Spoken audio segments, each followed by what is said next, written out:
आज हम करेंगे चैप्टर 3 में रिवैल्यूएशन अकाउंट। ये रिवैल्यूएशन अकाउंट आपका चैप्टर नंबर 4 में भी आएगा और चैप्टर नंबर 5 में भी आएगा। ठीक है, तो आप इसी चैप्टर में इसको अच्छे से पढ़ लेंगे, समझ लेंगे, क्योंकि ये बार बार रिपीट होगा। ठीक है, टॉपिक क्या है? Accounting for revaluation of assets and liabilities when there is change in the profit sharing ratio of existing partners। यानी कि जब वर्तमान पार्टनर्स के लाभ विभाजन अनुपात में परिवर्तन होता है तो उस समय संपत्तियों और दायित्वों का रिवैल्यूएशन यानी कि पुनर्मूल्यांकन किया जाता है। तो रिवैल्यूएशन का मतलब क्या है? पुनर्मूल्यांकन करना। पुनर्मूल्यांकन का मतलब होता है कि दोबारा से हम अपनी संपत्तियों की वैल्यू को जानते हैं क्या है, क्योंकि हम अपनी बुक्स में जो एसेट्स दिखाते हैं हिस्टोरिकल कॉस्ट मेथड पे दिखाते हैं, यानी कि जिस लागत पर हमने संपत्ति को ख़रीदा था उसी लागत पर दिखाते हैं, उसमें से हर साल डेप्रिसिएशन घटा के दिखाते हैं। ठीक है, तो हमें ये नहीं पता कि हमारी संपत्ति की मार्केट वैल्यू क्या है। हमारी संपत्ति की मार्केट वैल्यू कम भी हो सकती है और ज़्यादा भी हो सकती है। ठीक है, तो इसीलिए जब भी साझेदारी फर्म का पुनर्गठन किया जाता है, ठीक है, पुनर्गठन किन कंडीशंस में होता है? 5 कंडीशंस बताई थी। ठीक है, change in profit sharing ratio, admission of A partner, retirement of A partner, death of A partner, और क्या था? एमलगामेशन ऑफ ए पार्टनरशिप फर्म्स। ठीक है, यानी कि 2 फर्मों का एकीकरण होने पर। तो उस समय हम क्या करते हैं? अपनी संपत्तियों का पुनर्मूल्यांकन करते हैं, यानी कि मार्केट में उनकी वैल्यू पता करते हैं। तो इस पुनर्मूल्यांकन पर, इस रिवैल्यूएशन पे हमें प्रॉफिट भी हो सकता है और लॉस भी हो सकता है। सभी संपत्तियों का किया जाता है और सभी दायित्वों का पुनर्मूल्यांकन किया जाता है। तो अगर प्रॉफिट है तो वो भी पार्टनर्स के बीच में बंट जाएगा, और अगर लॉस है तो वो भी पार्टनर्स के बीच में डिस्ट्रीब्यूट हो जाता है। इसी से रिलेटेड ही हमारी आगे एंट्रीज़ हैं। चैप्टर हमारा ये पूरा डिटेल में है।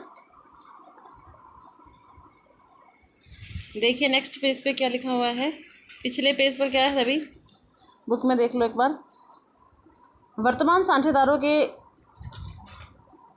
पीएसआर में चेंज होने के समय, यानी कि प्रॉफिट शेयरिंग रेशो, लाभ विभाजन अनुपात, जिसे शॉर्ट में क्या बोलते हैं?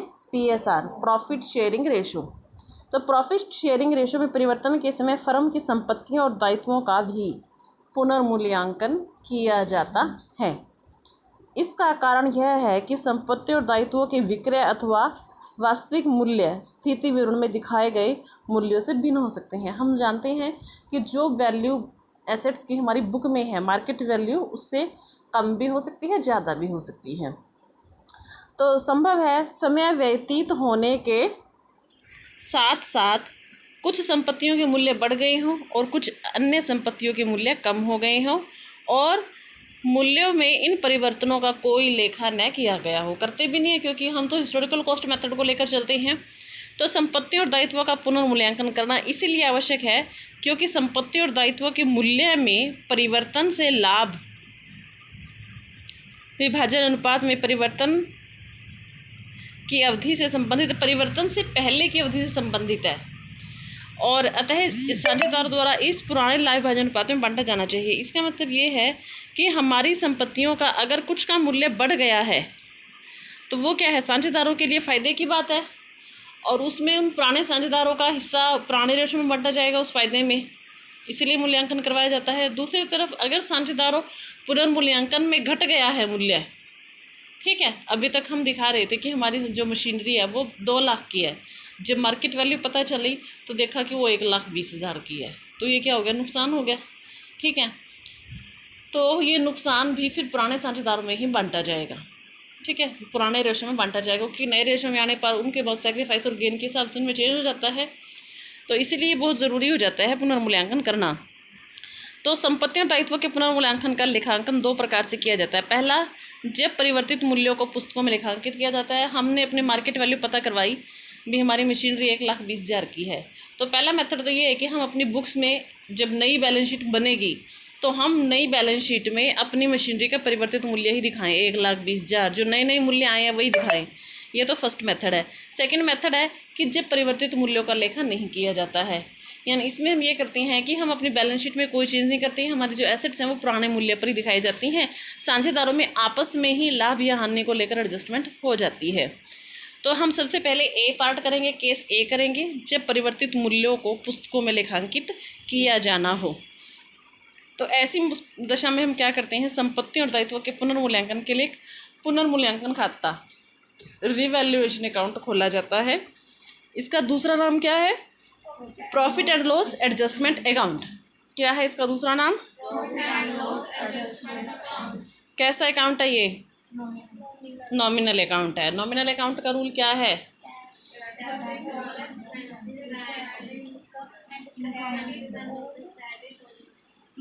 Debit all expenses and losses and credit all income and gains. ठीक है, तो इसीलिए हानि की राशियों से इस खाते को डेबिट करेंगे और लाभ की राशि से इस खाते को क्रेडिट किया जाएगा। ठीक है, अब इससे रिलेटेड जर्नल एंट्रीज आती हैं हमारी। सबसे पहले है संपत्तियों का मूल्य कम होने पर। अगर संपत्तियों का मूल्य कम हो जाता है तो संपत्तियों का मूल्य कम होने पर हमें क्या होगा, लॉस। और अगर लॉस हो रहा है तो रिवैल्यूएशन अकाउंट को क्या करेंगे, डेबिट, और एसेट्स को क्या करेंगे, क्रेडिट। यूजुअली एसेट्स का कौन सा बैलेंस होता है, डेबिट होता है। एसेट्स को हमेशा डेबिट करते हैं, लेकिन जब उन्हें बेचते हैं तब क्रेडिट किया जाता है, और या फिर जब उनके मूल्य में कमी होती है। तो यहाँ पे एसेट के मूल्य में कमी हो रही है तो उसे क्रेडिट किया जाएगा। एंट्री क्या बन गई, revaluation account debit to assets account. Second है संपत्तियों का मूल्य बढ़ने पर। जब संपत्तियों का मूल्य बढ़ेगा तो हमारे लिए क्या है, फ़ायदा है, प्रॉफिट है। तो प्रॉफिट है तो फिर वो रिवैल्यूएशन अकाउंट के किस साइड जाएगा, क्रेडिट साइड। तो इसीलिए एसेट्स अकाउंट को करेंगे डेबिट और रिवैल्यूएशन अकाउंट को क्रेडिट किया जाएगा। ठीक है, लायबिलिटीज़ में इनका उल्टा होता है। लायबिलिटीज़ में अगर दायित्व का मूल्य बढ़ गया है तो हमारे लिए तो नुकसान की बात है, हमें ज़्यादा पैसे देने पड़ेंगे। तो इसीलिए revaluation account debit to liabilities account. अगर दायित्व का मूल्य घट गया है तो ये हमारे लिए फ़ायदे की बात है, तो इसलिए liabilities account debit to revaluation account. तो इस तरह से हम इन जर्नल एंट्रीज के आधार पर अपना रिवैल्यूएशन अकाउंट बनाते हैं या P&L एडजस्टमेंट अकाउंट तैयार करते हैं। यदि इस खाते की क्रेडिट साइड ज़्यादा है, अगर क्रेडिट साइड ज़्यादा है तो लाभ होगा, और अगर यदि डेबिट साइड ज़्यादा है तो हानि होगी। ठीक है, लाभ है तो भी पार्टनर्स के कैपिटल अकाउंट में चला जाएगा, हानि है तो भी पार्टनर्स के कैपिटल अकाउंट में। लाभ होने पर एंट्री क्या होगी, revaluation account debit to partners capital account. लाभ को उनके कैपिटल अकाउंट में क्रेडिट करेंगे, क्रेडिट होंगे उनके अकाउंट्स। ठीक है, और अगर हानि है फिर क्या करेंगे, उनके partners capital account debit to revaluation account. नीचे आपको रिवैल्यूएशन अकाउंट का फॉर्मेट दिया गया है। डेबिट साइड में देखिए क्या है, decrease in value of assets, increase in value of liabilities to unrecorded liabilities. कोई लायबिलिटीज ऐसी थी जो हम लेखा करने से भूल गए थे लेकिन अब हमें पता चली है तो उसे रिकॉर्ड करेंगे। क्रेडिट साइड में क्या आएगा, increase in value of assets, decrease in value of liabilities by unrecorded asset. कोई एक एसेट ऐसी थी जो अभी तक हमने अपने खातों में नहीं चढ़ाई थी, अनरिकॉर्डेड रह गई थी, तो उस तरह से उसके बाद जो प्रॉफिट है वो डेबिट साइड में बंटवारा हो जाएगा, जो लॉस है उसका क्रेडिट साइड में बंटवारा हो जाएगा। ठीक है, उसके बाद है हमारा क्वेश्चन दिया गया है आपको, प्रॉफिट शेयरिंग रेशो है 3:1। बैलेंस शीट आपको दी गई है। बैलेंस शीट के नीचे कुछ पर्टिकुलर्स हैं। From 1 April 2017 they decided to share future profits equally. वो अपने प्रॉफिट्स को इक्वली डिस्ट्रीब्यूट करेंगे, इसका मतलब उनका प्रॉफिट शेयरिंग रेशो चेंज हो गया है। For this purpose the following were agreed upon. Goodwill of the firm valued was, firm की गुडविल कितनी है, 3 lakh. Fixed assets will be depreciated by 10%। Fixed assets depreciated, depreciated का मतलब है कि उनकी वैल्यू कम हो गई है फिक्स्ड एसेट्स की। ठीक है, और capital of the partner will be in proportion to their new profit sharing ratio. For this purpose current account will be opened. Partners की जो पूंजी है उस पूंजी को उन्होंने नए प्रॉफिट शेयरिंग रेशो के अकॉर्डिंग करना है। अभी उनकी पूंजी कितनी है, 50,000, 40,000, 30,000 है। ठीक है, अपनी उस पूंजी को उन्होंने न्यू प्रॉफिट शेयरिंग रेशो के अकॉर्डिंग करना है, और न्यू प्रॉफिट शेयरिंग रेशो उनका क्या है, 1:1:1 इक्वली है। यही है सभी के में क्वेश्चन भाई। अब इससे रिलेटेड हमें जर्नल एंट्री पास करनी है। ठीक है, तो देखिए जनरल एंट्री हमारी क्या बनेगी, सबसे पहले हमारी फिक्स्ड एसेट्स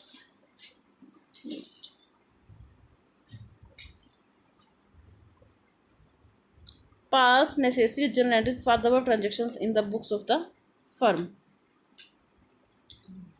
सभी की बुक्स में यही है, बैलेंस शीट का टोटल 2,15,000 आता है। तुम्हारे में भी यही है भाई, ठीक है। इसके बाद देखो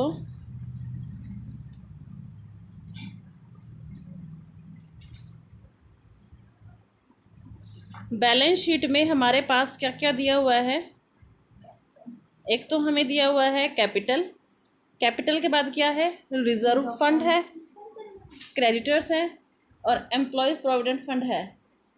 तुम्हारे में भी नहीं है, इनसे देख लो फिर।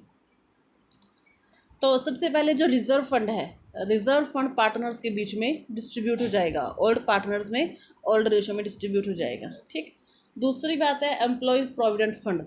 एम्प्लॉयज़ प्रोविडेंट फंड लाइबिलिटीज़ होती है, ये कर्मचारियों को देना होता है, इस पर साझेदारों का कोई हिस्सा नहीं होता है। लेकिन अगर वर्कमैन कॉम्पनसेशन रिजर्व है वो पार्टनर्स का होता है, समझ में आया। तो एम्प्लॉयज़ प्रोविडेंट फंड नहीं डिस्ट्रीब्यूट होगा, रिजर्व फंड डिस्ट्रीब्यूट होगा। उसके बाद है इसमें हमें गुडविल भी दी गई है, गुडविल का भी हमें इनको बांटना है, जैसे पहले करते आए थे ना, जर्नल एंट्री करते थे, इसी तरह से हमें गुडविल को भी पार्टनर्स के बीच में डिस्ट्रीब्यूट करना है। उसके बाद है हमें फिक्स्ड एसेट्स, सिर्फ एक ही एंट्री है रिवैल्यूएशन अकाउंट की, हमारी फिक्स्ड एसेट्स डेप्रिशिएट हुई हैं, सिर्फ एक ये एंट्री है, ठीक है। और कोई बताया नहीं कुछ भी इसमें इन्होंने। अच्छा, फिक्स्ड एसेट्स डेप्रिशिएट हुई है 10% से, तो हमारी फिक्स्ड एसेट है कितनी, 1,80,000 की, इसका 10% कितना हो गया, 18,000। तो अगर ये डेप्रिशिएट हो रही हैं, ये संस्था के लिए क्या है, लॉस, रिवैल्यूएशन अकाउंट में जाएगा ये तो ये भी हमारे पार्टनर्स के बीच में लॉस के रूप में डिस्ट्रीब्यूट हो जाएगा, ठीक है। और बाकी कैपिटल वाली बाद में करेंगे। नेक्स्ट पेज पे हो जाओ। सबसे पहले जो इन्होंने एंट्री की है, ये गुडविल की एंट्री कर रखी है भाई। गुडविल की एंट्री करने के लिए आपको सेक्रीफाइस और गेन निकालना होगा। सेक्रीफाइस और गेन कैसे निकालते हैं भाई, old ratio minus new ratio. Old ratio आपको दिया गया है कितना है, 3, 2, 1। न्यू रेशो दिया गया है 1:1:1, ठीक है। तो ओल्ड रेशो में हमारा जो हिस्सा है ABC का, B का हिस्सा सेम है, पहले भी इसको 1/3 मिलता था और नए रेशो में भी इसको 1/3 मिलेगा, ठीक है। तो इसमें सेक्रीफाइस कौन कर रहा है, A सेक्रीफाइस करेगा, उसको 3 हिस्से मिल रहे थे, और C क्या करेगा, गेन करेगा, ठीक है। अब वो आप ओल्ड माइनस न्यू करके वो हिस्सा निकालेंगे, कितना आएगा, तो वो कितना आएगा हमारा 1/6 आएगा। आप निकाल के देखेंगे आ जाएगा, ठीक है। अभी आपने निकाल के भी देखी है। तो फर्म की जो गुडविल है वो कितनी है, 3 लाख। 3 लाख का 1/6 कितना हो गया, 6 पंचे 30, 50,000, ठीक है। अब गेन करने वाला कौन है, C, और सेक्रीफाइस करने वाला कौन है, A। तो गेन करने वाले को क्या करते हैं, तो C's capital account debit to A's capital account, समझ में आया। पहली एंट्री होगी गुडविल की, गुडविल का निपटारा हो गया। दूसरा हमें बैलेंस शीट में दिया हुआ है रिजर्व फंड। रिजर्व फंड तीनों पार्टनर्स में ओल्ड रेशो में डिस्ट्रीब्यूट हो जाएगा। Reserve fund account debit to A, to B, to C, ठीक है। 3, 2, 1 के रेशो में डिस्ट्रीब्यूट हो जाएगा, कर लोगे। उसके बाद है हमारी फिक्स्ड एसेट्स डेप्रिशिएट हो गई हैं, कम हुई हैं, तो इसीलिए revaluation account debit to fixed assets 18,000 से हो जाएगी, ठीक। उसके बाद रिवैल्यूएशन अकाउंट में और कोई एंट्री नहीं है, और कुछ नहीं बताया गया, तो यही हमारा रिवैल्यूएशन अकाउंट का क्या आ जाएगा, लॉस। Debit side